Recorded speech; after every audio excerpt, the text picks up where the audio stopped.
আবিদা আজ রুম ডেটে যাবে ওর বয়ফ্রেন্ডের সাথে। ওর বয়ফ্রেন্ড রাসেলের বাসার সামনে দাঁড়িয়ে আছে। ও নিজেও জানে না ওকে আজ রুম ডেটে নিয়ে যাবে ওর বিএফ। আবিদা আর রাসেল বাইকে করে পার্কে ঘুরতে যাওয়ার কথা ছিল, কিন্তু রাসেল আবিদাকে নিয়ে ওর বাসায় এসেছে, কারণ রাসেলের বাসা আজ সম্পূর্ণ খালি। রাসেলের পরিবার গ্রামে একটা জরুরি কাজে যাওয়ায় ওর বাসা পুরো খালি। সেই সুযোগেই ওদের 1.5 বছরের সম্পর্ককে আজ রাসেল অন্তিম রেখা পার করবে, যেটা করার জন্য ও রীতিমতো পাগল হয়ে আছে। আজ ও আবিদাকে সম্পূর্ণ ভোগ করবে, কোনো বিরাম চিহ্ন থাকবে না এই ভোগে। এতদিনের মনের খায়েশ আজ পূর্ণ করবে রাসেল রুম ডেটে। আবিদা অনেকটা অবাক হয়ে বাইক থেকে নামে আর বলে, রাসেল, আমরা এখানে কেন? এটা তো তোমার বাসা। আমরা না পার্কে যাব? তাহলে এখানে? রাসেল হেলমেটটা খুলে বাইকের উপর রেখে আবিদার কাছে এসে হাসতে হাসতে বলে, আমার বাসা আজ খালি, কেউ নেই। 48 ঘন্টায় কেউ আসবেও না। আজ তোমাকে অনেক মজা দিব, চলো। আবিদা 2 পা পিছিয়ে যায় আর ভয়াতুর কণ্ঠে বলে, মানে ছি ছি রাসেল, কি বলছো? বিয়ের আগে এসব বাজে কাজ? অসম্ভব, আমি ওরকম মেয়ে না। তোমার মতো মডার্ন মেয়ের মুখে এইসব কথা মানায় না। আর রাখো তোমার বিয়ে শাদী, আসো তো, আর সইছে না। অসম্ভব, প্লিজ বাবু আমাকে বাসায় দিয়ে আসো। তোমার দুটো পায়ে ধরি, এই সর্বনাশ পাপ কাজ আমি করব না। প্লিজ আমাকে যেতে দাও, প্লিজ। ওই আবিদা কেঁদে দেয়। রাসেলের মুখে বিশ্রী গালি শুনে, প্রেম করস, হাত ধরস, ঘুরতে যাস, রেস্টুরেন্টে কফি খাস, আর এখন করতে চাইলে দোষ। চল আমার সাথে, আর তোকে তোর ইচ্ছার বিরুদ্ধে ভোগ করব। সে তো আরেক মজা। রাসেলকে এখন একটা পশুর চেয়েও খারাপ লাগছে। বিবেকহীন কুলাঙ্গার ছেলে লাগছে রাসেলকে। আবিদা খুব কান্না করছে, অস্থির হয়ে উঠছে, ভয়ে গলা শুকিয়ে কাঠ। রাসেল এবার আবিদার সাথে জোরাজোরি শুরু করে। ওর চোখে মুখে কামুকতার উত্তেজনা স্পষ্ট। আবিদার হাত ধরে টেনে নিয়ে যাচ্ছে রাসেল। আবিদার এই গলির ভিতর আর কাউকে দেখছে না। কাউকে যে একটু সাহায্যের জন্য বলবে তাও পারছে না। সবই ওর পাপের ফল। আজও প্রেম ভালোবাসা না করলে নিজের বয়ফ্রেন্ডের কাছেই হয়তো ধর্ষিত হতে হতো না। আবিদাকে প্রায় রাসেল বিল্ডিংয়ের ভিতর ঢুকিয়ে ফেলেছে। আবিদার চোখ অন্ধকার হয়ে আসছে, সব আশা ভরসা শেষ। কারণ আবিদা বুঝে গেছে এই রাসেল কখনো ওর হবে না। এতদিন শুধু ওকে ভোগ করার জন্য ওর সাথে প্রেমের অভিনয় করছে। আবিদা হারিয়ে যাচ্ছিল, কিন্তু হঠাৎই ও দেখে একজন টুপি আর পাঞ্জাবি পরা লোক হেঁটে যাচ্ছে। ও চিৎকার করে বলে, ভাইয়া আমাকে একটু বাঁচান, আমার সর্বনাশ হয়ে যাচ্ছে। ভাইয়া আমাকে বাঁচান প্লিজ ভাই। লোকটা আমি ছিলাম। আদিবার কথা শুনে আমি দাঁড়িয়ে যাই। রাসেলও আবিদার মুখ চেপে ধরে ওদের দিকে তাকায়। আবিদা অঝরে কাঁদছে। আমি যথেষ্ট বলিষ্ঠ এবং বেশ শক্তিশালীও দেখতে। আমি রাসেলের দিকে তাকালাম। রাসেল চোখ গরম করে বলল, এখান থেকে চুপচাপ চলে যা, এটা আমার এলাকা, একদম শেষ করে দিব। আমি সামনে তাকিয়ে মাথা নিচু করে চলে যাই। আবিদার শেষ ভরসাটুকুও শেষ। ও খুব কাঁদছে। রাসেল ওকে ধরে টেনে 3 তলায় ওর রুমের ভিতরে ঢুকিয়ে সোজা ওর রুমে নিয়ে আসে। বিছানায় ঠাস করে ফেলে দেয়। রাসেল ওর নিজের জামা খুলতে শুরু করে। আবিদা বিছানায় পড়ে আবার উঠে দৌড়ে এক কোনায় গিয়ে কাঁদতে কাঁদতে জোরে বলে ওঠে, রাসেল, আল্লাহর দোহাই লাগে আমাকে যেতে দাও, আমার পিরিয়ড চলছে, আমি শেষ হয়ে যাব। ওর কোনো কথা রাসেলের কানে যাচ্ছে না। রাসেল পাগল হয়ে আছে একটা মেয়েকে ভোগ করার জন্য। পশুর চেয়েও হিংস্র হয়ে গিয়েছে এখন রাসেল। ওর মাথায় শুধু এখন আবিদাকে ভোগ করা। আবিদা আবার বলে, রাসেল আমার পিরিয়ড, দোহাই লাগে আমাকে যেতে দাও, আমি মারা যাব। চুপ, আজ তোকে কেউ বাঁচাতে পারবে না, কেউ না। ইতিমধ্যেই ঠাস করে পিছন থেকে 5 জন পুলিশ এসে রাসেলকে ধরে কষিয়ে কয়েকটা মাইর দেয়। তারপর আবিদাকে উদ্দেশ্য করে বলে, ভয় পাবেন না, আপনি সেভ। এর মধ্যে তাদের পিছন থেকে আমি সামনে আসলাম। পুলিশ আমাকে দেখে বলে, ধন্যবাদ আপনাকে এইটাকে হাতে নাতিয়ে ধরিয়ে দেওয়ার জন্য। সব মহান আল্লাহর ইচ্ছা। ওনার ক্ষতি হতে যাচ্ছিল, আল্লাহ তাআলা আমাকে পাঠিয়ে দিয়েছেন। শুকরিয়া তার কাছে। জি, আপনি আমাদের সাথে আসুন, রিপোর্ট করতে হবে। পুলিশগুলো রাসেলকে নিয়ে চলে যায়। আবিদা আর আমি আছি। আমি যেতে নিলে আবিদা আস্তে করে ক্লান্ত মাখা কণ্ঠে ডাক দেয়। এই যে শুনুন। আমি অন্যদিকে ফিরে মাথা নিচু করে দাঁড়িয়ে যাই। মানে আমি আবিদাকে দেখতে চাই না। আবিদা ব্যাপারটা বুঝতে পারলো। ওর কাছে খারাপ লাগে। ও বলে ওঠে, জানি আপনি আমাকে খারাপ মেয়ে ভাবছেন, কিন্তু আমি আসলে খারাপ মেয়ে না। আমাকে খারাপ ভাববেন না প্লিজ। আপনি আমার দিকে তাকাতে পারেন। আমি আস্তে করে অন্যদিকে ফিরেই বললাম, দুঃখিত, আপনি ভুল ভাবছেন। আমি আসলে কোনো মেয়েদের দিকে তাকাই না। আবিদা আমার কথা শুনে বেশ অবাক হয়ে যায়। ও আবার বলে, আচ্ছা, আপনি তো নিজে আমাকে বাঁচাতে পারতেন, তা করলেন না কেন? কাউকে মারার অধিকার আমার নেই। তার জন্য যে শাস্তি উপযুক্ত তাই করেছি। তাকে মেরে হয়তো আমি আপনাকে বাঁচাতে পারতাম, কিন্তু এতে করে পরে আপনার ক্ষতি হতো। তাই তাকে তার উপযুক্ত শাস্তিটাই দিয়েছি। বাহ, আপনি খুব ভালো একজন মানুষ। আজ আপনি না থাকলে হয়তো আমার বাঁচাই হতো না। অসংখ্য ধন্যবাদ আপনাকে। আমি কিছুই না, সব আমার আল্লাহর ইচ্ছা। আপনি বরং তার কাছে শুকরিয়া আদায় করুন। জি। আপনার বোধহয় দেরি হচ্ছে, নিচে তারা অপেক্ষা করছে। জি জি। আর একটা কথা মনে রাখবেন, আল্লাহ যে জিনিসে মানা করেছে সেটা করা মানেই তাতে আপনি বিপদে পড়বেনই।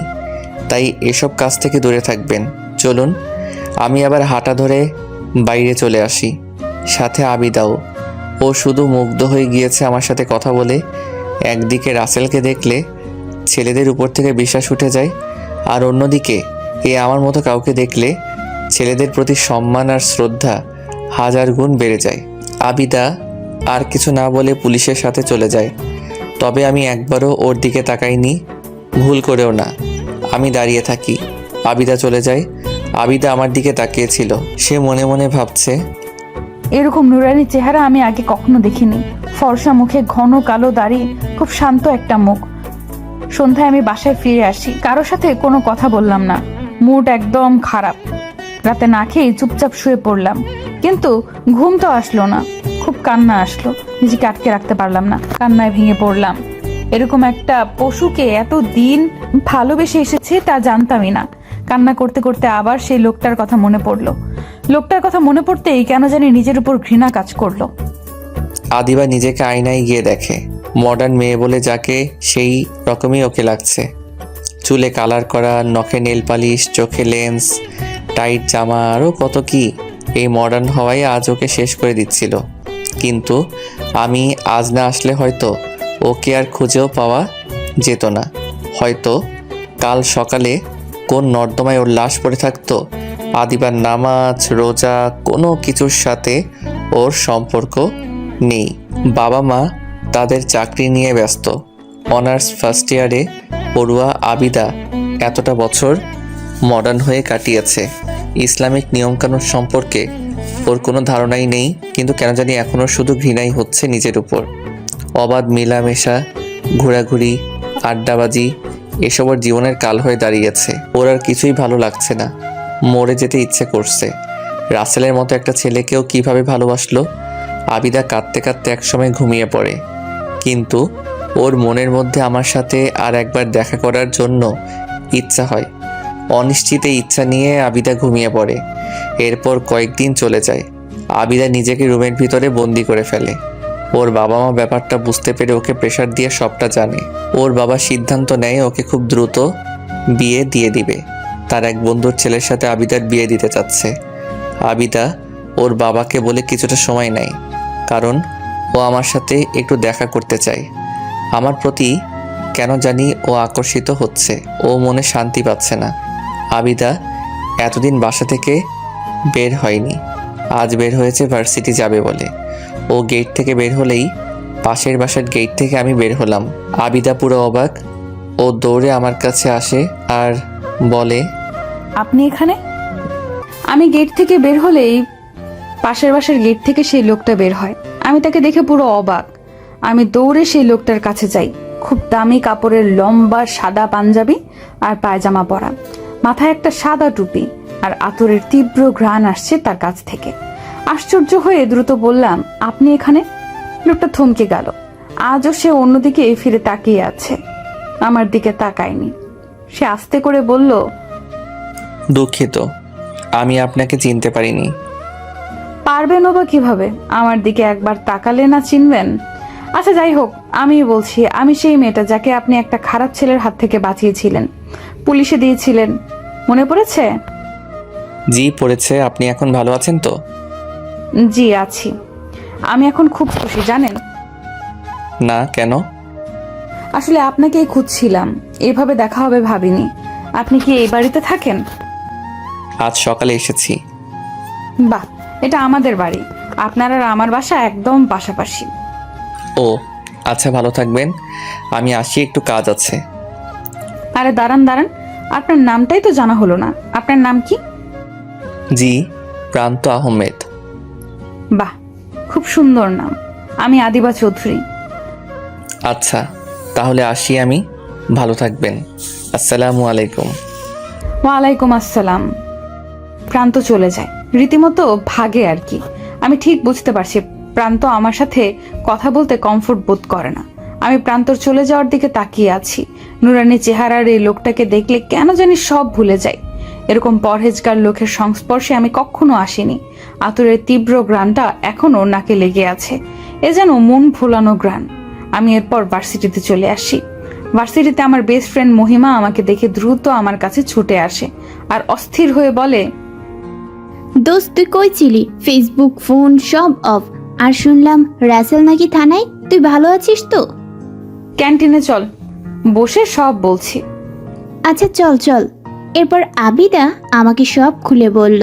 সব শুনে রাগীভাবে বললাম, বেশ হয়েছে, বাস্টারটাকে বেস্ট পানিশমেন্ট দিয়েছিস। আমি তো দেইনি, উনিই দিয়েছে রে। খুব ভালো করেছে। ইস, উনি অনেক ভালো রে, অনেক বুদ্ধিমান সে। শুধু বুদ্ধিমান না রে, আল্লাহ জানো তার আপন বন্ধু। খুব পরহেজগার সে। আমি মুগ্ধ তাকে দেখে। সে যেন আজকে সত্যিকারের পুরুষ। ইস, এরকম একজনের যদি জীবনসঙ্গী হতো রে, জীবনটা ভালো হয়ে যেত, তাই না দোস্ত? জানি না রে, রাসেলের মতো ছেলেও এই দুনিয়াতে আছে, আবার ওনার মতো মহৎ মানুষও আছে। সত্যি, উনি ওই দিন না থাকলে আমি শেষ হয়ে যেতাম। বাদ দে ওই বাস্টার্ডের কথা। চল ক্লাস করবি। কতদিন হলো ক্লাস করিস না, চল। চল। ভালো লাগে না আর এই জীবনটা। কোথাও যেন কোনো শান্তি পাচ্ছিলাম না, বুঝলি? বাবা আমার বিয়ে দিয়ে দিবে হয়তো খুব তাড়াতাড়ি। সে তো আরো ভালো, হাজবেন্ডকে নিয়ে ঘোরাঘুরি মজা করবি। ভালো লাগে না দোস্ত, জীবনে কেন যেন কোনো মানে খুঁজে পাচ্ছি না। খুব খারাপ মনে হয় নিজেকে। আহ বাদ দে তো সব, চিল কর, আড্ডা মাস্তি কর, ভালো লাগবে। আর রোহানের জন্মদিন উপলক্ষে পার্টি আছে, আমাদের সবাইকে ইনভাইট করেছে, তোকেও যেতে বলেছে। আর তুই আর আমি যাচ্ছি, ওকে? ভালো লাগে না দোস্ত। না, তোকে যেতেই হবে, না হলে আমি যাব না। আচ্ছা যাবো না। থ্যাংক ইউ, চল ক্লাসে যাই। এরপর আমি ক্লাসে চলে যাই, কিন্তু ক্লাসের লেকচার যেন আমার মাথায় আর ঢোকে না। প্রান্তর কথাই কেন জানি মাথায় ঘুরছে।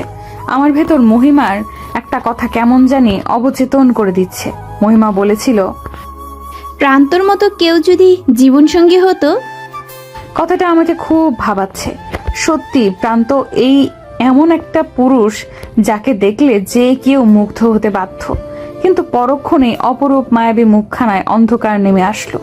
কারণ প্রান্ত কখনো আমাকে জীবনসঙ্গী করবে না। প্রান্তর চোখে আমি খুব খারাপ একটা মেয়ে। আমি এসব ভেবে ভেবে অন্যমনস্ক হয়ে যাচ্ছি। তখনই মহিমার ধাক্কায় হুঁশ হয়।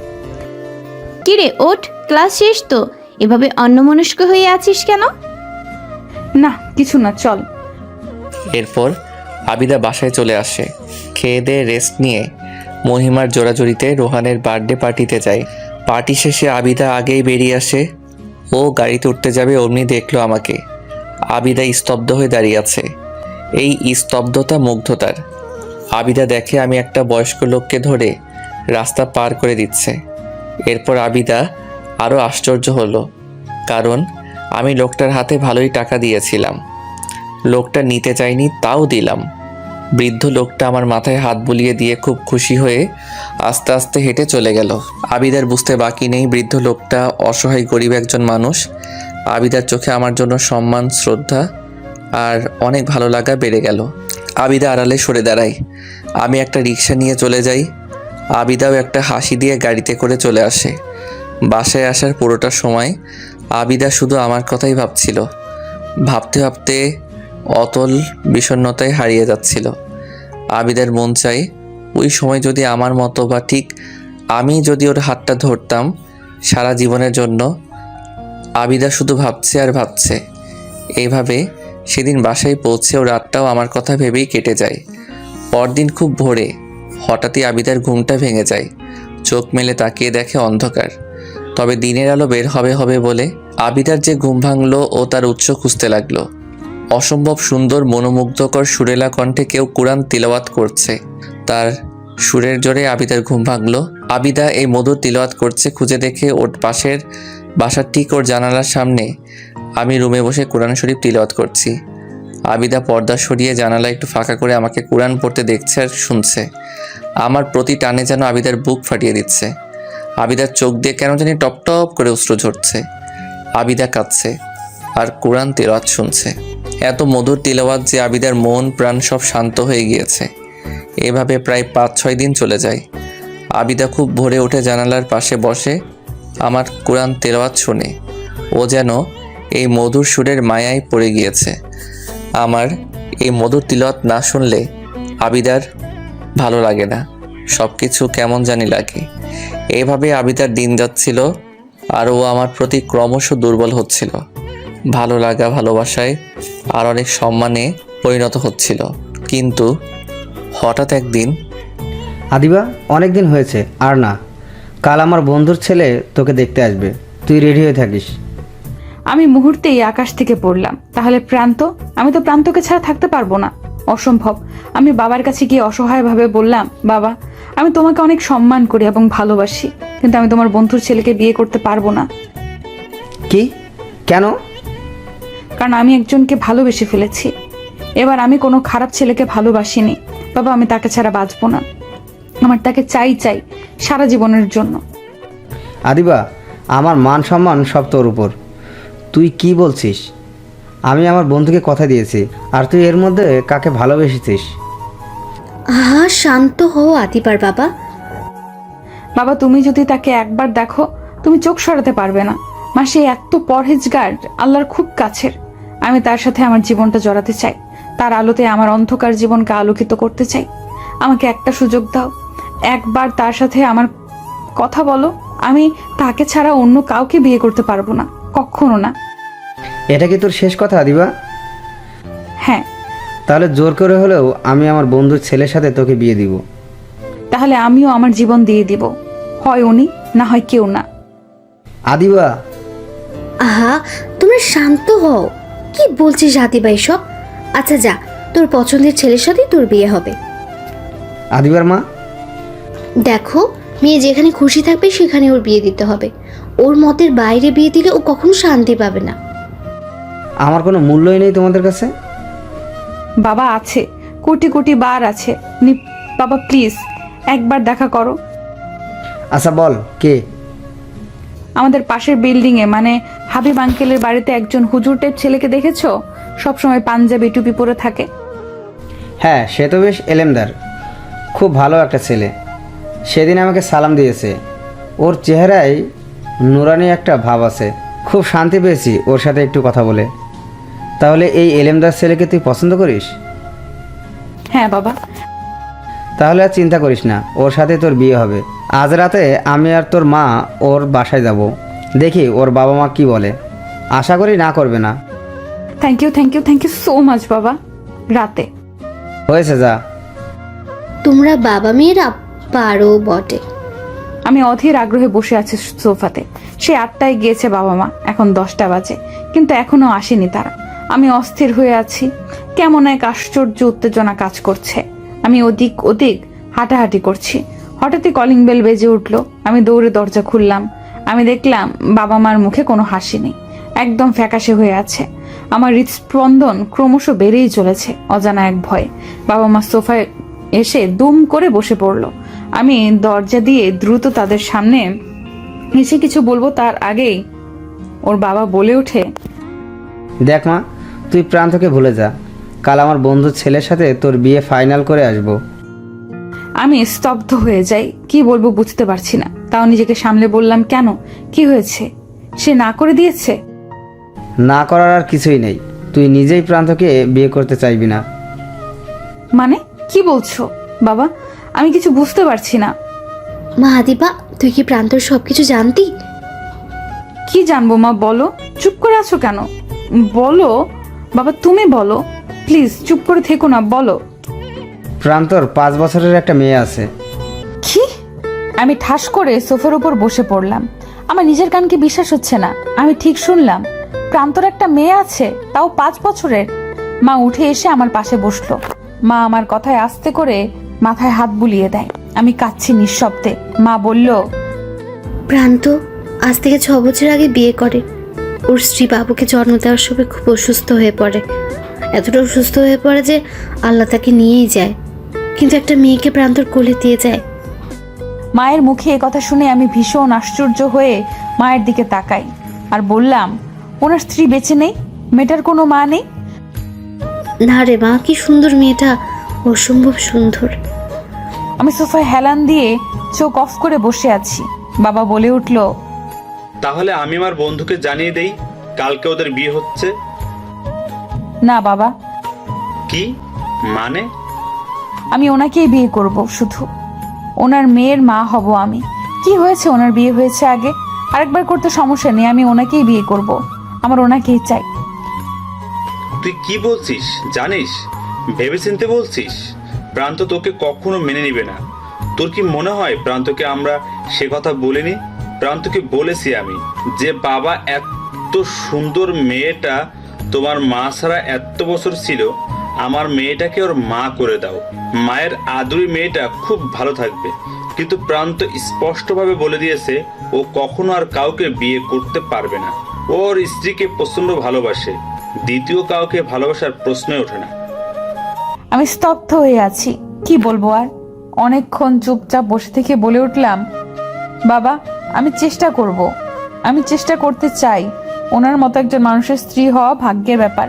আমি ওনার স্ত্রী হয়েই ছাড়বো। দেখো, শুধু তোমরা একটু সাপোর্ট দিও, আর কিছু চাই না। আমরা দুজন তো সবসময় তোর পাশে আছি, দেখ ছেলেটা রাজি হয় কিনা। আমার তো খুব ভালো লেগেছে ছেলেটাকে, কি অমায়িক আচরণ। আহা, এরকম একটা জামাই আমাদের বাড়ির হলে সবার জন্য ভালো। ঠিক বলেছ আবিদার মা। আবিদা, যা, দোয়া করে দিলাম মা তোকে, জিতে আসবি। থ্যাংক ইউ বাবা।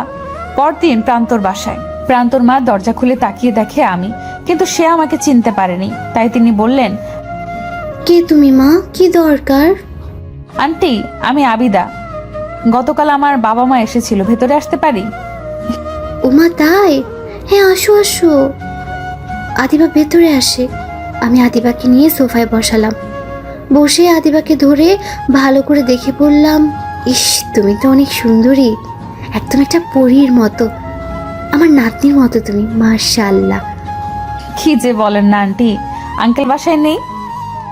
তোমার আঙ্কেল তো বেঁচে নেই, প্রান্ত আমার একমাত্র ছেলে। ওইসব আমার, ও আর ওর মেয়ে ছাড়া আমাদের আর কেউ নেই। কে বলেছে? আমিও আছি। আচ্ছা আন্টি না মা বলে ডাকি আপনাকে? প্রান্তর মা অনেক খুশি হন। তিনি আবিদার মাথায় হাত বুলিয়ে দিয়ে আদুরে কণ্ঠে বলেন, ডাকো মা ডাকো, কোনো সমস্যা নেই। উনি কি বাসায়? না, অফিসে গেছে ও, খুব পরিশ্রম করে আমার ছেলেটা। আচ্ছা উনি কি আমাকে মেনে নেবেন না মা? আমি যে ওনাকে অনেক ভালোবাসি, অনেক পছন্দ করি। ওনার কোরআন তেলাওয়াত না শুনলে আমার দিন ভালো যায় না। মা সত্যি বলতে ছেলেটা আমার অনেক শক্ত। ও রুমিকে প্রচণ্ড ভালোবাসতো, এখনো বাসে। রুমি ছাড়া ও মনে হয় না আর কাউকে মেনে নেবে। আমি 1000বার চেষ্টা করেছি আমার নাতনির জন্য একটা মা আনার, কিন্তু ছেলেটা কোনোভাবেই মানে না। তাই এখন হাল ছেড়ে দিয়েছি। ও মনে হয় না দ্বিতীয়বার আর বিয়ে করবে। আমি ভেতর থেকে অনেক দুর্বল হয়ে পড়লাম। চারদিক কেমন শূন্য হয়ে আসছে, কোনো উপায় কি নেই? আমি মাকে অসহায় প্রশ্ন করলাম, মা কোনো উপায় কি নেই তার মনে আমার জন্য একটু জায়গা করার? বলুন না প্লিজ। প্রান্তর মা আমার অশ্রুসিক্ত নয়নের দিকে তাকিয়ে উজ্জীবিত হয়ে বললেন। উপায় একটা আছে। আমি অনেক খুশি হয়ে বললাম, কি মা? প্রান্তর সবচেয়ে বড় দুর্বলতা হলো আমার নাতনি। তুমি যদি ওর বন্ধু, ওর প্রিয় হতে পারো, তাহলেই হয়তো আমার ছেলেটার জীবনে জায়গা করে নিতে পারবে। মা আমি তাহলে তাই করব। লাগলে আমি কখনো মা হব না, ওনার মেয়েই হবে আমার মেয়ে, আমার আপন মেয়ে। তাও ওনাকে আমার চাই। যাক, তাহলে আমার ছেলেটার একাকিত্বও যাবে, আর নাতনিটাও এত সুন্দরী একটা মা পাবে। মা, ওনার মেয়ের নাম কি? জান্নাত, ওর বাবাই রেখেছে।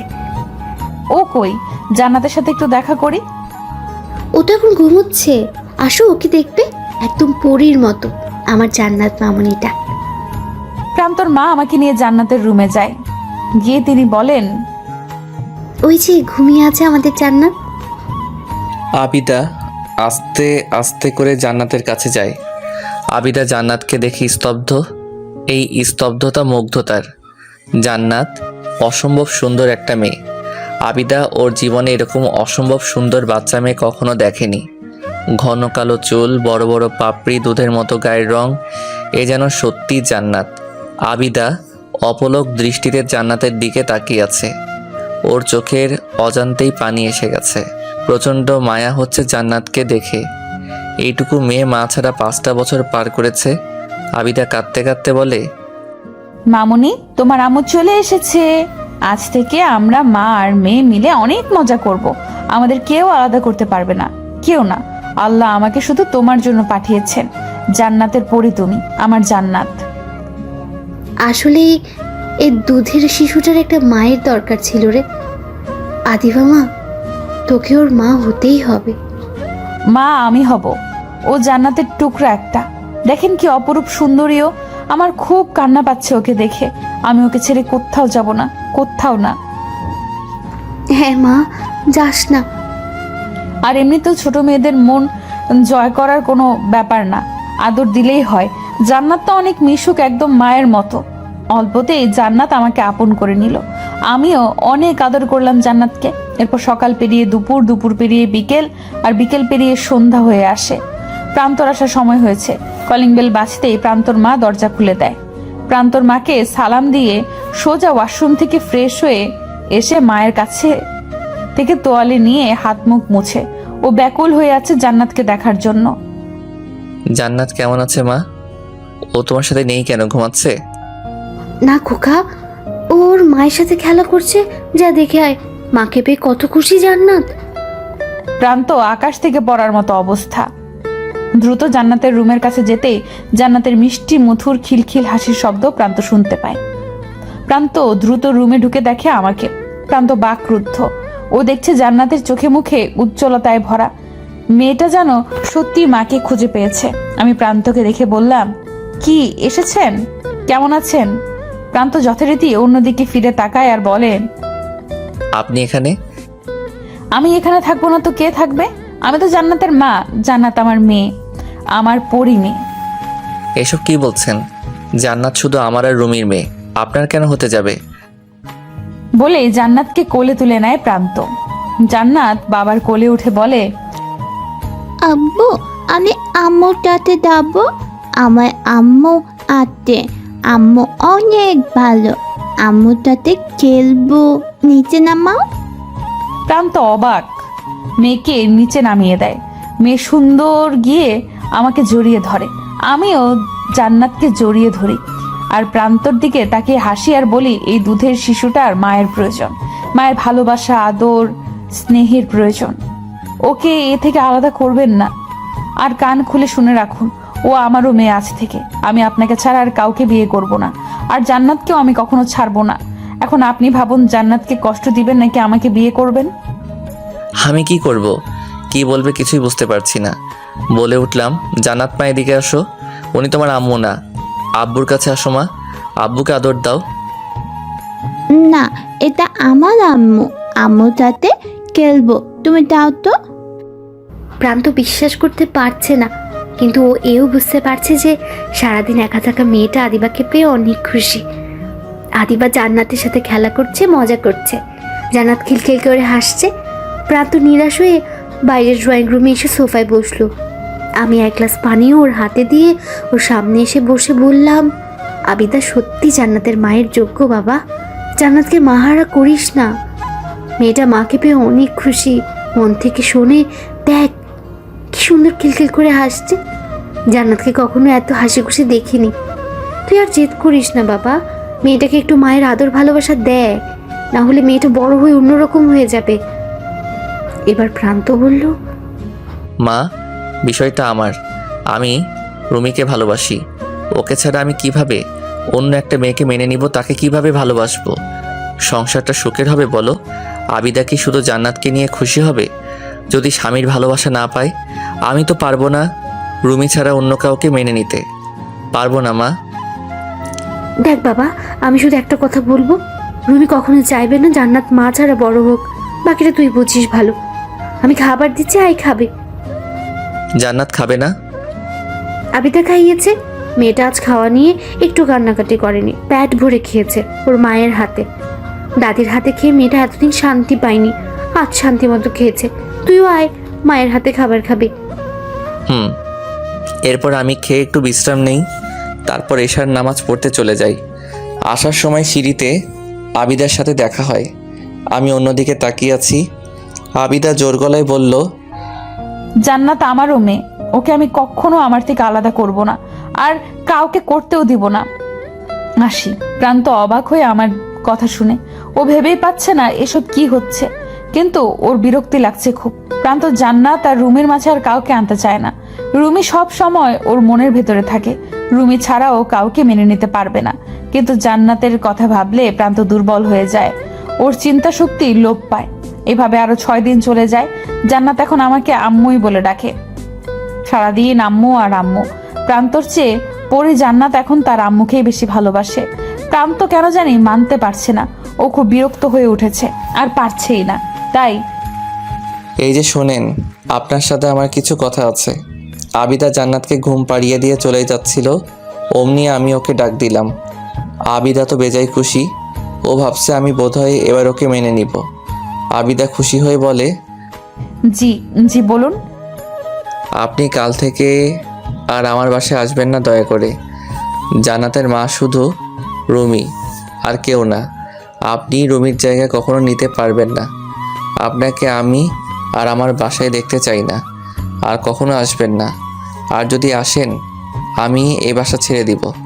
এই কথা শুনে আবিদা আর নিজেকে ধরে রাখতে পারল না, কান্নায় ভেঙে পড়ে। পিছনে দাঁড়িয়ে সব শুনে আবিদা কাঁদতে কাঁদতে বলে, ঠিক আছে, আর কখনো আপনি আমাকে দেখতে পাবেন না, চলে যাচ্ছি বলেই কাঁদতে কাঁদতে চলে গেলাম।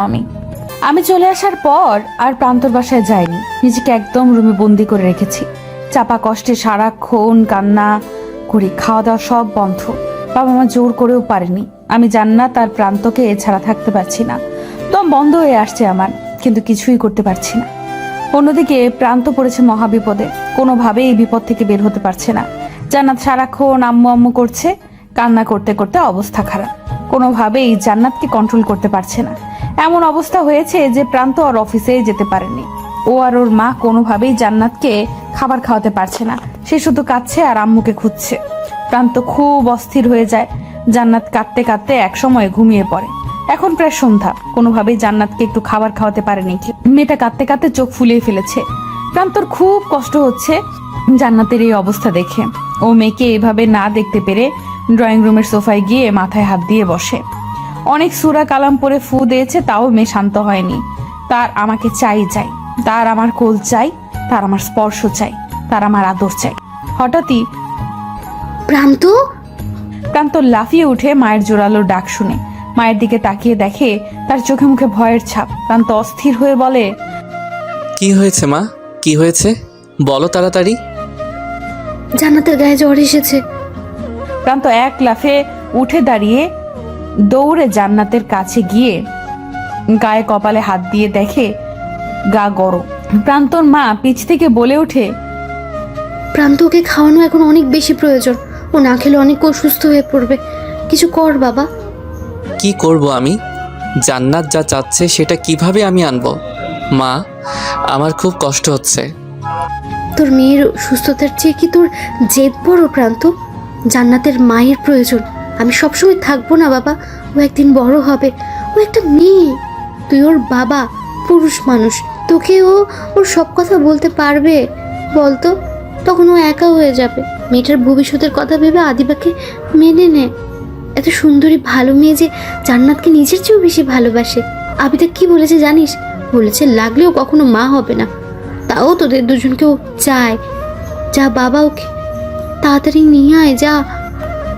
আমি কি করব কিচ্ছু বুঝতে পারছি না, মাথা কাজ করছে না, কোনো রাস্তাও খুঁজে পাচ্ছি না।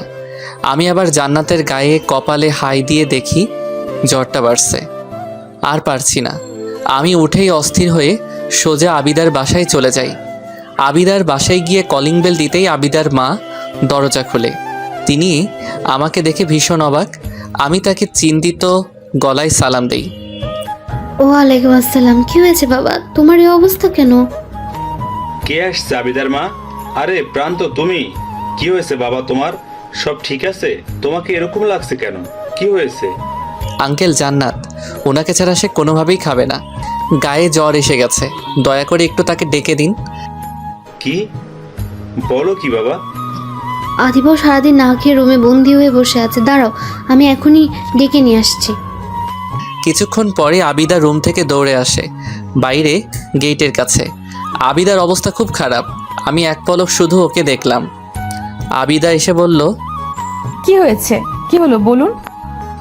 জান্নাত খুব অসুস্থ হয়ে পড়েছে, সারাদিন কিছু খাইনি, আপনাকে খুঁজছে, আপনি একটু আসো। আবিদা রীতিমতো আমাকে ধাক্কা দিয়ে সরিয়ে দ্রুত বাসায় চলে যায় অস্থির হয়ে। আমি বাকরুদ্ধ হয়ে যাই।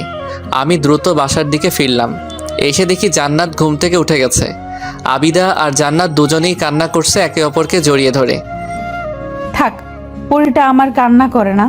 এই যে আম্মু চলে আসছি, আর কখনো যাব না। তুমি খাওনি কেন আমার পরি জান্নাত? ইস, গায়ে জ্বর উঠে গেছে। আহারে আমার আম্মুটা। থাক আর কাঁদে না মা, আসো আমরা খাবো এখন। আম্মু আত্তে, আম্মু আত্তে, আম্মু আত্তে, তুমি কান্না করো না, আমি খাবো। গুড গার্ল, হা করো আম্মুটা। এরপর জান্নাতকে সুন্দর করে খাইয়ে দেয় আবিদা। আমি আর মা দাঁড়িয়ে সব দেখছি। আবিদা আর জান্নাত যেন আমাদের দেখেই না। ওরা দুজন দুজনকে পেয়ে খুশিতে সব ভুলে গিয়েছে। আমি মুগ্ধ হয়ে সব দেখছি। আমি সিদ্ধান্ত নিয়ে ফেলেছি শুধুমাত্র জান্নাতের জন্য আবিদাকে বিয়ে করব। কারণ আমি চাই জান্নাত এভাবে হাসি খুশি থাক, ভালো থাক। আবিদা জান্নাতকে খাইয়ে দিয়ে, ওষুধ খাইয়ে দিয়ে, ওকে বুকে জড়িয়ে নিয়ে আদর দিয়ে ঘুম পাড়িয়ে দেয়। জান্নাত এখন অনেকটা সুস্থ। আবিদা জান্নাতকে শুইয়ে দিয়ে পাশে বসে ওর দিকে তাকিয়ে আছে। মা আস্তে করে আবিদার কাছে গিয়ে ওর কাঁধে হাত রাখে। আবিদা তার দিকে ফিরে তাকায়। মা অসহায়ভাবে বলেন, এই অবস্থা করেছিস মা তোর? জান্নাতের চেয়েও তোর অবস্থা খারাপ মনে হচ্ছে। আমি প্রান্তর দিকে এক নজর তাকিয়ে অসহায়ভাবে বললাম, মা কিছু খেতে দেন না, খুব খিদে লেগেছে। ওনার উপর রাগ করে সারাদিন কিছু খাইনি। জান্নাতের জন্য মন কাঁদছিল, খুব খিদা পেয়েছে মা। প্রান্তর মা কান্নাসিক্ত কণ্ঠে বলে, এভাবে বলিস না মা, বুকটা ফেটে যায়। আয়, আমি তোকে নিজ হাতে খাওয়াবো। আয় মা। আমি উঠে প্রান্তর মায়ের সাথে খেতে আসলাম। আর আসার আগে প্রান্তকে বললাম, মায়ের কাছ থেকে মেয়েকে আলাদা করলে এমনই হয়। জান্নাত আমারও মেয়ে। প্রান্ত চুপ করে আছে, কিছু বলার সাহস বা ইচ্ছে ওর নেই। ও এরপর নামাজ পড়তে চলে যায়। আজ সারাদিন অনেক ধকল গেছে ওর উপর। আজকে ও বুঝতে পেরেছে মায়ের গুরুত্ব অপরিসীম। দীর্ঘ 5টি বছর মেয়ের দেখাশোনা করেও সামান্য কয়েকটা দিনে মেয়েটা মায়ের মমতায় জড়িয়ে গিয়েছে। মারা আসলে এমনই, সন্তান ছাড়া ভালো থাকে না। যাদের কাছে মা নামক মানুষটা আছে তারা সত্যিই খুব ভাগ্যবান। তারা মা বলে ডাকতে পারে। মা এমন একজন যে সন্তানের সব কষ্ট নিমেষেই শেষ করে দেন। মায়ের ছায়াতলে সন্তান ধীরে ধীরে বড় হতে থাকে। দুনিয়ার যত কষ্ট, বিপদ কিংবা ঝড় সব মায়ের উপর দিয়ে যায়। তাও সন্তানকে এসব স্পর্শ করতে পারে না, শুধুমাত্র মায়ের জন্য। এই সেই মা যার অবস্থান আল্লাহ পাকের পরে। মা ছাড়া এই দুনিয়ার আলো কখনো দেখা সম্ভব না। তাই মায়ের মতো বা মা বলে ডাকার মতো যদি একজন থেকে থাকে, জেনে রাখুন আপনি এই দুনিয়ার সবচেয়ে ভাগ্যবান বা ভাগ্যবতী একজন মানুষ। মা পাগল হলেও সন্তানকে নিজের সাথে বেঁধে রাখে, এই কথা ভাবলে চোখের জল আর আটকানো যায় না। সেই মায়ের মনে যদি কেউ বিন্দু পরিমাণ আঘাত করে, তার জীবন ধ্বংস হতে অনিবার্য। মা বাবা উভয়ই প্রধান, তাদেরকে তিল পরিমাণ কষ্ট দেওয়া মানে আল্লাহকে কষ্ট দেওয়া। তাই আমরা এই কাজ থেকে সবাই বিরত থাকব, মা বাবাকে সব সময় আগলে রাখবো। মনে রাখতে হবে, আজ আমি যা সব ওই আল্লাহ আর আমার বাবা মার জন্য, না হলে আমার অস্তিত্বই থাকতো না। আমি জান্নাতের দিকে তাকিয়ে বসে আছি। রুমির মতো হয়েছে একদম, কিন্তু আবার আশ্চর্য হলেও সত্যি যে আবিদার সাথেও অনেক মিল আছে জান্নাতের। দুধের মতো গায়ের রং দুজনার, আর দুজনেরই মুখে মায়ায় ভরা, চোখগুলো সবচেয়ে সুন্দর। খাওয়া শেষে আবিদা আবার জান্নাতের কাছে আসে। আমাকে দেখেও না দেখার ভান করে সোজা জান্নাতের কাছে এসে গায়ে কপালে হাত দিয়ে দেখে জ্বর আছে কিনা। না, এখন আর জ্বর নেই। আবিদা জান্নাতের নরম তুলতুলে গালে একটা চুমু দিয়ে কিছুক্ষণ তাকিয়ে দেখে। জান্নাতের টুকরা একটা। আমি বসে বসে সব দেখছি। আমার বুঝতে বাকি নেই আবিদা আপন মা না হলেও আপন মায়ের চেয়ে কোনো দিক থেকে কম না। আবিদা আমার দিকে এক নজর তাকিয়ে চলে আসতে নাই। আমিও উঠে বাইরে আসলাম। আবিদা শুনুন, কিছু কথা আছে আপনার সাথে। মাও ছিল সেখানে। আবিদা এবার ভ্রুকুচকে রাগীভাবে বলে, দেখুন, আমার মেয়েটা আজ সারাদিন অনেক কষ্ট পেয়েছে, আমি আর ওকে কষ্ট দিতে পারবো না। আপনি না করলেও আমি বেহায়ার মতো আমার মেয়ের কাছে চলে আসব। আমি আর কিচ্ছু শুনতে চাই না। বেহায়ের মতো আসতে হবে না, জান্নাতের মা হয়ে একেবারে আসিয়েন। আবিদা আর মা স্তব্ধ আমার কথা শুনল। তারা একে অপরের দিকে হাঁ করে তাকিয়ে আছে। আবিদা একদম কাছে এসে বলে, কি বললেন বুঝিনি। এইভাবে বিয়ে ছাড়া আমার বাসায় যাওয়া আসা করতে হবে না, ব্যাপারটা ঠিক না। তাই কাল আপনাকে বিয়ে করে জান্নাতের মা করে একেবারে এই বাসায় নিয়ে আসবো। আদিবা প্রচন্ড খুশি হয়ে অবাক হয়ে প্রশ্ন করে, আপনি কি সত্যি বলছেন নাকি আমি স্বপ্ন দেখছি? জি, সত্যি বলছি। জান্নাতের মা হওয়ার সব যোগ্যতা আপনার আছে। আবিদা মায়ের কাছে গিয়ে বলে, ও মা, তুমি ওকে শুনছো? উনি আমাকে বিয়ে করবে, আমি জান্নাতের মা হব, তুমি শুনছো? প্রান্তর মাও খুশিতে চোখের জল ছেড়ে দিয়ে মাথা নাড়িয়ে হ্যাঁ বলে। আমি তাকে জড়িয়ে ধরি খুশিতে। হঠাৎ প্রান্ত বলে ওঠে, কিন্তু আমার কিছু শর্ত আছে, যা না মানলে এই বিয়ে সম্ভব না। আবিদা আমার সামনে এসে ভয়াতুর কণ্ঠে বলে, কি শর্ত? আপনাকে সম্পূর্ণ ইসলামিক নিয়মকানুন মেনে চলতে হবে। মডার্ন কোনো কিছু করা বা পড়া যাবে না, মানে খোলামেলাভাবে চলাফেরা করা যাবে না। জানি আপনি পারবেন না, তাও এই শর্ত না মানলে। আমি রাজি, লাগবে না আমার ওই নরকের জীবন। ওখানে কোনো শান্তি পাইনি আমি। আমার শান্তি আপনারা। আমি সব শর্তে রাজি, তবে আমারও যে একটা শর্ত আছে। কি শর্ত? আপনি আমাকে ঠিক আপনার মতো পরহেজগার বানাবেন, আমাকে কোরআন পড়া শেখাবেন, একদম আপনার মতো বানাবেন আমাকে। কি রাজি? প্রান্ত ছোট্ট একটা হাসি দিয়ে বলে, রাজি। তখন মা বলে ওঠে খুশিতে, আলহামদুলিল্লাহ। আবিদা মা, যা তোর বাবা মাকে খুশি সংবাদটা দিয়ে আয়, গিয়ে বল পাথর গলে গিয়েছে। আবিদা খুশিতে মাকে জড়িয়ে ধরে। তারপর দ্রুত বাসায় চলে যায় এবং গিয়ে সব বলে। এরপর দিন সত্যি সত্যি আবিদা আর আমার বিয়ে হয় সম্পূর্ণ ইসলামিক নিয়মে। আবিদার বাবা আমাকে তাদের বাসায় এসে থাকতে বলে, কিন্তু আমি সম্পূর্ণ নাখোশ। আমি তার বাসায় আবিদাকে নিয়ে থাকবো। আমি যা আয় করি তাতেই সবার আনন্দে চলে যাবে। আবিদা আজ অসম্ভব খুশি। ওর খুশি আজ হিসাবের বাইরে। জান্নাতের মতো একটা মেয়ের মা হওয়ার স্বপ্ন ওর সেই বুঝে ওঠার পর থেকে ছিল। আর আমার মতো আল্লাহর ইবাদতকারী স্বামীকে পাওয়া তো সবচেয়ে বড় ভাগ্যের ব্যাপার। আবিদার খুশি যেন আজ শেষ হচ্ছে না। ও আমার রুমে অনেক অজানা ইচ্ছা আর স্বপ্ন নিয়ে বসে আছে, অপেক্ষা শুধু আমার। আবিদার এই খুশি সত্যি কি টিকে থাকবে নাকি আয়নার মতো ভেঙে যাবে?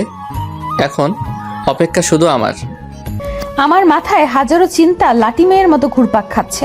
মাঝে মাঝে উত্তেজনায় উৎফুল্ল হচ্ছি। আজ আমার জীবনের একটা বিশেষ রাত। প্রান্তর মতো একজনের সাথে আমি আমার সবটা দিয়ে দিব। আমার ভালোবাসা আজ পূর্ণতা পাবে, কারণ প্রান্ত আমাকে মেনে নিয়েছে। আমি আজ অনেক অনেক খুশি। মিটমিট করে দুষ্টু হাসি দিচ্ছি, আবার খুব লজ্জাও পাচ্ছি। আবার মনে মনে বলছি, ইস, আজ আমাকে অপ্সরাদের মতো লাগছে। উনি দেখে তো অজ্ঞানী হয়ে যাবে। তাহলে আদর করবে কে? থুর, কি যে বলি না আমি। এখনো আসে না কেন উনি? উফ, আমার অপেক্ষার প্রহর যেন শেষই হয় না। একটু পরেই প্রান্ত রুমে আসে। আমি দ্রুত উঠে প্রান্তর পা ধরে সালাম করতে নেই। প্রান্ত আমাকে আটকে দিয়ে বলে, ছি ছি, এ কি করছেন? এটা ঘোর পাপ, আর কখনো এ কাজ করবেন না। একমাত্র আমার আল্লাহ ছাড়া আর কারো সামনে কখনো মাথা নিচু করবেন না, ভুলেও না। মুখ দিয়ে শুধু সালাম দিলেই হবে। এসব কুসংস্কার আর পাপ। আচ্ছা সরি, আমি এতদিন ভুল জানতাম, তাহলে সালাম দিচ্ছি। আসসালামু আলাইকুম। ওয়ালাইকুম আসসালাম। আবিদা সালাম দিয়ে আবার চুপচাপ বিছানায় গিয়ে ঘুমটা টেনে বসে পড়ে। ওর হৃদস্পন্দন ক্রমশ বাড়ছে। অজানা খুশি ওকে উত্তেজিত করছে। অনেকটা সময় গেল, কিন্তু আবিদার ঘুমটা আমি উঠাচ্ছি না, এমনকি ওর কাছেও আসছি না। আবিদা আস্তে করে বলে ওঠে, এই যে আপনি কই, আমাকে দেখবেন না? আমার ঘোমটাটা তুলুন, আপনার জন্য খুব সুন্দর করে সেজেছি। বেশি মেকআপ করিনি, জানি আপনার পছন্দ না, একদম হালকা করেছি। আমি মেকআপ ছাড়াই অনেক সুন্দরী, একটু ঘোমটাটা তুলে দেখুন। ক্ষমা করবেন, আমি আপনাকে দেখতে পারবো না। আমি আমার রুমি ছাড়া কারো দিকে তাকাতে পারবো না, কখনো না। এ কথা শোনা মাত্রই আমার বুকে ছ্যাদ করে ওঠে। খুব কষ্ট পাই আমি, তাও নিজেকে সামলে গলাটা একটু শক্ত করে বললাম, আমি আপনার বিবাহিত স্ত্রী। আপনার সামনে আমি 24 ঘন্টা থাকবো। আপনি কতক্ষণ আমাকে না দেখে থাকবেন? ভালোভাবে বলছি, এসে দেখেন আমাকে, নাহলে কিন্তু বাপের বাড়ি চলে যাব, পাশেই আছে। পরে জান্নাত আবার কান্না করবে। না না, কি বলছেন? কিন্তু কোনো কিন্তু নাই, আমি আপনার বিবাহিত স্ত্রী। আমাকে দেখবেন না, এটা কোনো কথা? আপনি আমাকে আরবি শেখাবেন, নামাজ পড়া শেখাবেন, তখন কি অন্যদিকে তাকিয়ে ভূতেদের শেখাবেন? আমি মনে মনে ভাবছি, আসলেই তো, সে তো সবসময় এখন আমার সামনে থাকবে, আর এখন সে তো আমার স্ত্রী, তাকে না দেখে উপায় নেই। আচ্ছা, তুলে দিচ্ছি আপনার ঘুমটা। তুললেই হবে না, মন ভরে দেখতেও হবে। এরপর প্রান্ত আমার কাছে এসে বসে। আমার বুক ধুকপুক ধুকপুক করছে। প্রান্ত আস্তে করে আমার ঘুমটাটা তুলে দেয়। আমি আস্তে করে চোখ খুলে প্রান্তর দিকে তাকাই। প্রান্ত আমার দিকে হা করে তাকিয়ে আছে। আমি লজ্জাসিক্তভাবে প্রান্তর দিকে মায়াবী নয়ন কারা চাহনিতে মাদকতা নিয়ে তাকিয়ে আছে। কিন্তু হঠাৎ কি হলো, প্রান্ত আস্তে করে উঠে দাঁড়িয়ে অন্যদিকে চলে গেল। আমি ঠাস করে ঘোর ভেঙে যাওয়ায় আমিও উঠে প্রান্তর পেছনে গিয়ে দাঁড়াই। আমি আস্তে করে বললাম, কি ব্যাপার, চলে এলেন যে? প্রান্ত কিছুক্ষণ পর একটা দীর্ঘ নিঃশ্বাস ছেড়ে বলে, রুমি আমার জীবনের প্রথম মেয়ে, আমার প্রথম ভালোবাসা, আমার স্ত্রী, আমার জান্নাতের মা। বিয়ের আগে কখনো আমি ওকে দেখিনি বা দেখতেও চাইনি। বিয়ের সেদিন রাতে ও কালো একটা বোরখা পরেছিল, আপনার মতোই বসেছিল। সেদিন আমি যে কতটা নার্ভাস ছিলাম, না বলার বাইরে। আমি আস্তে করে ওর সামনে বসি। ও সেদিন প্রথম আমার সামনে, একমাত্র ওর বাবা ছাড়া শুধু আমার সামনে ওর নেকাব তোলে। বিশ্বাস করবেন না, আমি মনে হয় জান্নাতের কোনো অপ্সরাকে আমার সামনে দেখি। ওকে কখনো কেউ দেখেনি। একটা অপরিচিত পুরুষের চোখ ওর উপর কখনো পড়েনি। সেদিন প্রথম আমি ওকে দেখে ওর মায়ায় পড়ে যাই, ভালোবেসে ফেলি। আমি সেদিন কতক্ষণ ওকে দেখেছি জানি না। ওর চোখ দিয়ে সেদিন অশ্রু ঝরছিল, যেমনটা আমারও। আমরা সত্যি হারিয়ে গিয়েছিলাম একে অপরের মাঝে। ও সেই আমার রুমি। আমার রুমির শেষ চিহ্নটুকু হলো জান্নাত। ওকে দেখলে আমার রুমির কথা মনে পড়ে। আর আজ আপনাকেও দেখে আমার রুমির কথা মনে পড়ল। আমি রুমিকে ছাড়া মনে হয় কাউকে ভালোবাসতে পারবো না। হয়তো স্বামীর অধিকারটুকু আমি কখনো আপনাকে দিতে পারবো না, কিন্তু আপনার প্রতি আমার যে বাকি দায়িত্ব আছে তা আমি যথাযথ পালন করব। আপনি প্লিজ কষ্ট পাবেন না, আমি এর জন্যই বিয়ে করতে চাইনি। খুব ভালোবাসেন রুমি আপুকে এখনো? জি, নিজের থেকেও অনেক বেশি। আচ্ছা, কোনো সমস্যা নেই, আমার শরীর আপনাকে স্পর্শ করতে হবে না, আমি কখনো বলবোও না। আমার শুধু একটাই চাওয়া, আমাকে আপনার মতো পরহেজগার বানিয়ে দিয়েন, আর রোজ সকালে আপনার মধুর কণ্ঠে কোরআন তেলাওয়াত শুনতে দিয়েন। অবশ্যই দিব। এ কি আপনি কাঁদছেন? খুশিতে। আর একটা জিনিস শেষ চাইতে পারি? আর কখনো কিচ্ছু চাইবো না। কি? আমাকে দয়া করে তুমি বলবেন, আমি তো আপনার স্ত্রী, আমি আপনাকে আপনি করেই বলবো। আচ্ছা আবিদা, আমাকে ক্ষমা করো, আমি রুমির ভালোবাসাকে ভুলতে পারবো না। না না, কোনো সমস্যা নেই, আসুন ঘুমিয়ে পড়ুন, সকালে উঠতে হবে। আবিদা জামা পরিবর্তন করে একটা শাড়ি পরে আস্তে চুপচাপ শুয়ে পড়ে। আমিও দূরত্ব রেখে শুয়ে পড়লাম। আবিদা অন্যদিকে ফিরে শুয়ে আছে, চোখ দিয়ে টপ টপ করে অশ্রু গড়িয়ে পড়ছে। থামার কোনো নাম নেই। এই কষ্ট কাউকে বোঝানো যাবে না কখনো। স্ত্রী সব পারে, কিন্তু স্বামীর স্পর্শ ছাড়া তার বুকে মাথা না রেখে ঘুমাতে পারলে সে কখনো শান্তি পায় না। আবিদার মনেও কোনো শান্তি নেই, বুকটা ফেটে যাচ্ছে, কিন্তু কিছু করার নেই। আবিদা এটাই ওর ভাগ্য মেনে নেয়। স্বামীর সুখ ওর কপালে নেই। জান্নাতকে আঁকড়ে ধরেই ওর জীবনটা পার করতে হবে হয়তো। আজকের এই রাতের পর থেকে চঞ্চল আবিদা একদম চুপচাপ দায়িত্ববান হয়ে যায়। জান্নাত তার মাকে পেয়ে খুব খুশি। আবিদাও সারাদিন জান্নাতকে নিয়ে থাকে। আমার কাছ থেকে নামাজ, কোরআন পড়া, আরও অনেক ইসলামিক নিয়মকানুন বিষয় আবিদা শিখতে থাকে। আমারও খুব ভালো লাগে আবিদাকে শিখাতে। আবিদার উপর আমি খুব খুশি। ওকে অনেক বোরখা আর হিজাব এনে দেয়। খুব পছন্দ হয়েছে আবিদার। আবিদা আমার, জান্নাত আর শাশুড়ির অনেক খেয়াল রাখে। ইউটিউব দেখে অনেক কিছু মজার মজার খাবার রান্না করে সবাইকে খাওয়ায়। সবাই আবিদার উপর খুশি, আমিও অনেক খুশি। কারণ আবিদা আমার স্পর্শে আসতে চায় না। রাত হলে চুপচাপ ঘুমিয়ে পড়ে।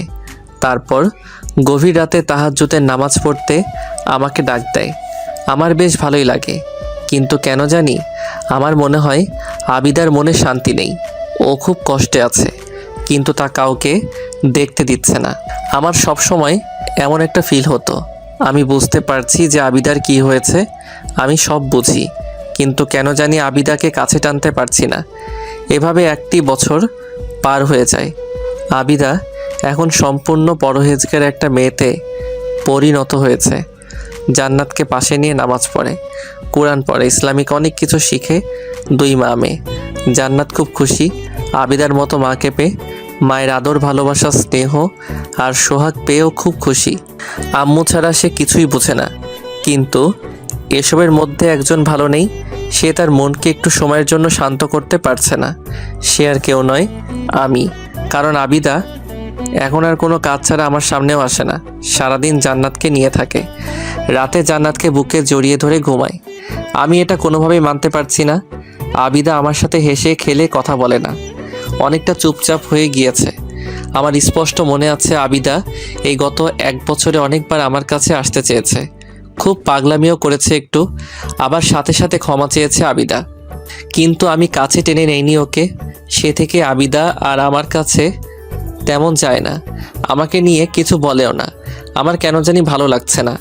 আবিদার প্রতি দুর্বল হয়ে গিয়েছি, তাতে সন্দেহ নেই। আবিদা যেভাবে সবার যত্ন করে তাতে ওকে ভালো না বেশি উপায় নেই। আমার ক্ষেত্রেও তাই হয়েছে। রুমির স্মৃতিটাকে বুকের মাঝে চাপা দিয়ে দিয়েছে আবিদার যত্ন, স্নেহ আর অসীম ভালোবাসা। আবিদা প্রতিনিয়ত আমাকে মুগ্ধ করেছে। আমি যা বলি তা অক্ষরে অক্ষরে মেনে চলে আবিদা, কিন্তু তাও আমি আবিদাকে আমার উপর অধিকার দেইনি। এখন আবিদা সরে পড়াই আমি কেমন জানি শান্তি পাচ্ছি না। আবিদার সাথে একা কথা বলতে গেলেও ব্যস্ততা দেখিয়ে সরে যাই। আমি একা হয়ে পড়ি। কিন্তু আবিদার এই পরিবর্তন এত শক্ত কেন, তাই আমি বুঝতে পারছি না। একদিন গভীর রাতে আমার হঠাৎ ঘুম ভেঙে যায়। কেন জানি মাথা তুলে আবিদার ঘুমন্ত মুখখানা দেখব বলে চিন্তা করি। জান্নাতকে দেখে যে আবিদার দিকে তাকাই, দেখি জান্নাতের পাশে আবিদা নেই। আমি এক লাফে উঠে বসি। এদিক ওদিক তাকাই, রুমের কোথাও আবিদা নেই। আমি তাড়াতাড়ি উঠে ওয়াশরুমে আর বারান্দায়ও দেখি আবিদা নেই। আমার ভয় হচ্ছে আবিদা গেল কই।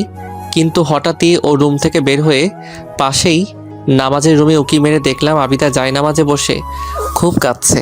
মোনাজাত ধরেও বলছে, হে আল্লাহ, আমি কি ভুল করেছিলাম? তোমার একজন প্রিয় বান্দাকে ভালোবেসেছি, তার মেয়েকে ভালোবেসেছি, সবাইকে আপন করে নিয়েছি, কিন্তু যাকে এতটা ভালোবাসলাম সেই আমাকে আপন করে নিল না। হে আল্লাহ, আমি তো একটা মেয়ে, আমি এখন তার স্ত্রী। আমারও যে এখন মা হতে ইচ্ছে করে, আমারও গর্ভে যে তার সন্তান নিতে ইচ্ছে করে। সে কি তা বুঝবে না? কত গিয়েছি তার কাছে, কত পাগলামি করেছি, তাও সে আমার ইচ্ছেটা বোঝেনি, নেয়নি আমাকে আপন করে। একটা মেয়ে যদি মা না হতে পারে, এর চেয়ে বড় কষ্ট তার আর জীবনে কিছুই নেই। তার গর্ভে সন্তান যখন মা বলে ডাকে, সে ডাক দুনিয়ার শ্রেষ্ঠ ডাক। জান্নাতকে আমি আমার প্রথম মেয়ে মানি, আমার কলিজার টুকরাও।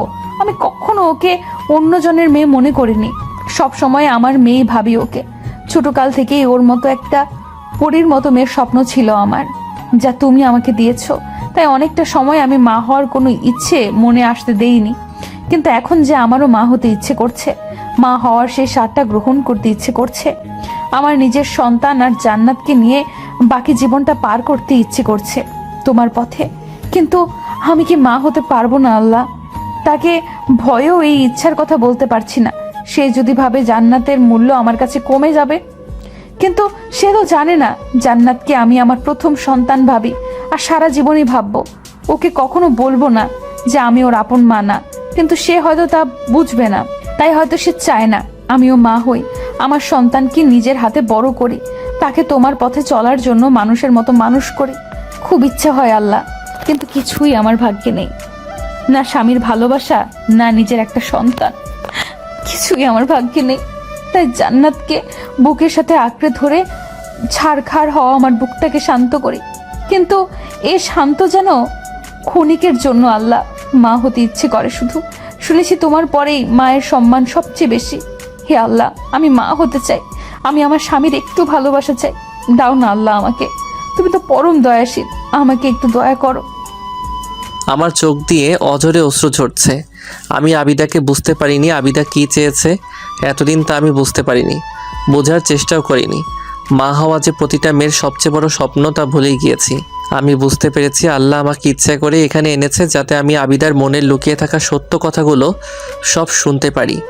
কারণ একজন বান্দা আর সবার সাথে পারলেও আল্লাহর সাথে তার সামনে কখনো মিথ্যা কথা বলতে পারে না।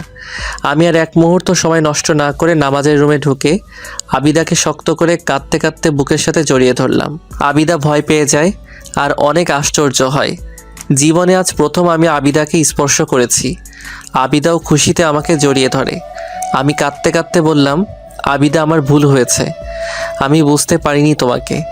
আমি রুমির জন্য অন্ধ ছিলাম। তোমার প্রতি আমার অবহেলা যে তোমাকে এত কষ্ট দিচ্ছিল, তা আমি বুঝতে পারিনি। আজ আল্লাহ আমাকে সব বুঝিয়ে দিল। তোমার সব মনের কথা আমি শুনেছি। তোমার সব ইচ্ছা আমি পূরণ করব। আবিদা, তুমি মা হবে, আমাদের সন্তান হবে। তোমাকে ভালোবাসবো আমি, আর কখনো অবহেলা করব না। দয়া করে আমাকে মাফ করে দাও। তুমি মাফ না করলে আল্লাহ কখনো আমাকে মাফ করবে না। আবিদা আমার দিকে তাকিয়ে কাঁদতে কাঁদতে বলে, ছি ছি, কি বলছেন? আমি একটুও রাগ নই আপনার উপর। মাফ তো সে কবেই করে দিয়েছি। আপনাকে চোখের সামনে দেখি অনেক। শুধু একটু আপনার ভালোবাসা আর আমাদের সম্পর্কের একটা চিহ্ন চাই, আমাদের সন্তান। আমি কখনো জান্নাতকে তিল পরিমাণ কম ভালোবাসবো না। ও আমাদের কাছে জান্নাতের টুকরা। সত্যি বলছি, ওদের দুজনের মাঝে কখনো ভেদাভেদ হবে না। সব শুনেছি আমি আবিদা, তুমি যা চাইবে ঠিক তাই হবে। আবিদা আমাকে জড়িয়ে ধরে অঝরে কাঁদতে কাঁদতে বলে, খুব ভালোবাসি আপনাকে, খুব। আপনারাই আমার সব। আপনাদের ছাড়া আমি শূন্য। আবিদা, আর আপনি নয়, আজ থেকে তুমি করে বলবে। বলবো। এরপর সময়টা অনেক দ্রুত চলে যায়। আমার জীবনে সেদিন রাতের পর থেকে অনেক বড় একটা পরিবর্তন আসে। আমার মনে হয় আল্লাহ যেন আমাকে ঝুড়ি ভরে অনেক সুখ দিয়েছে। আমি সারাক্ষণ আল্লাহর কাছে শুকরিয়া আদায় করি, তাও কম মনে হয় আমার কাছে। হ্যাঁ, আমার সব ইচ্ছা পূরণ হয়েছে। আমি মা হয়েছি। আল্লাহ আমাকে একটা ছেলে সন্তান দিয়েছে। জান্নাতুর ভাইকে পেয়ে মহা খুশি। আর আমি খুশি স্বামী, মেয়ে আর ছেলেকে পেয়ে। আর আমাদের চারজনকে দেখে সবচেয়ে বেশি খুশি প্রান্তর মা। আর সেই সাথে শেষ হলো আমাদের অসমাপ্ত গল্প। কারণ জীবন কখনো থেমে থাকে না, সেটা চলবে। আমাদের ভালো কর্ম আমাদেরকেও জান্নাত দিবে। আসুন সবাই আল্লাহর পথে চলি, জীবনটাকে সুন্দর করি। কারণ জান্নাত এত সুন্দর, যার কিঞ্চিত পরিমাণ দুনিয়াতে দেওয়া মাত্র।